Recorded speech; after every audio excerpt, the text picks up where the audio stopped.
రెండేళ్లలో తేలిపోయింది. కేసీఆర్ అంటే ఒక నమ్మకం, కేసీఆర్ అంటే ఒక భరోసా, కేసీఆర్ అంటే ఒక భద్రత. కానీ ఈ రెండేళ్లలో ఆ భరోసా లేదు, ఆ భద్రత పోయింది. కేసీఆర్ ఉండగా వానకాలం పంట, యాసంగి పంట అంటే ఆటో డ్రైవర్ కి చెప్తే ఇంటికాడ ఎరువు బస్తాలు వేసిపోతుండే. ఏనాడు ఎరువుల కొరత ఉండకపో. కేసీఆర్ ఉంటే ఒక నమ్మకం, కేసీఆర్ ఉంటే బరాబర్ టైం మీద రైతు బంధు పడుతుంది అని ఒక భద్రత ఉంటుండే రైతుకు. ఎందుకంటే కరోనా వచ్చినా, పెద్ద నోట్ల రద్దు జరిగినా రైతు బంధు మాత్రం ఆగలే. బరాబర్ రైతు బంధు రైతు అకౌంట్ లో పడ్డది. ఒక భద్రత.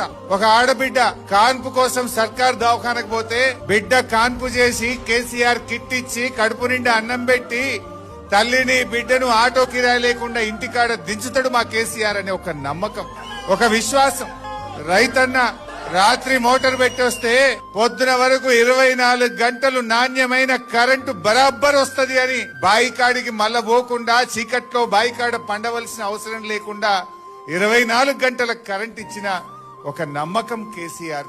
ఆడబిడ్డ పెళ్లి పెట్టుకుంటే నాకు 1,00,000 రూపాయల చెక్కు బరాబర్ టైం మీద వస్తుంది అనేటువంటి ఆడపిల్ల తల్లిలో ఒక ఆత్మగౌరవం, ఒక నమ్మకం ఉంటుండే. పిల్లల్ని గురుకుల పాఠశాలల్లో చదివిస్తే ఒక్కసారి ఎస్సీ, ఎస్టీ, బీసీ, మైనార్టీ గురుకుల స్కూల్లో సీటు దొరికిందంటే 6 లక్షల మంది పిల్లల తల్లిదండ్రుల్లో నా బిడ్డ జీవితంలో వెలుతురు వస్తుందనే ఒక నమ్మకం ఆ రోజు కేసీఆర్ పాలనలో ప్రజలకు దొరికింది. అది ఏ వర్గమైనా సరే, ఎస్సీ, ఎస్టీ, బీసీ, మైనారిటీ, రైతన్నలకు, విద్యార్థులకు, యువకులకు, మహిళలకు, అన్ని వర్గాల్లో ఒక నమ్మకం, ఒక విశ్వాసం, ఒక భద్రత నాటి కేసీఆర్ పాలనలో దొరికేది. కానీ 2 ఏళ్ల పాలనలో ఏమైంది?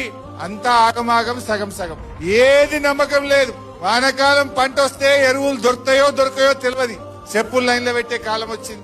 రైతు బంధు ఇగో ఫిబ్రవరి నెల వస్తున్నా ఇయాలటికి రైతు బంధు వల్లే పడతదా పడదా ఏమైతుందో ఎవరు చెప్పే దిక్కే లేదు ఈ గవర్నమెంట్ లా. కేసీఆర్ ఉంటే డిసెంబర్ లో రైతు బంధు పడుతుండే.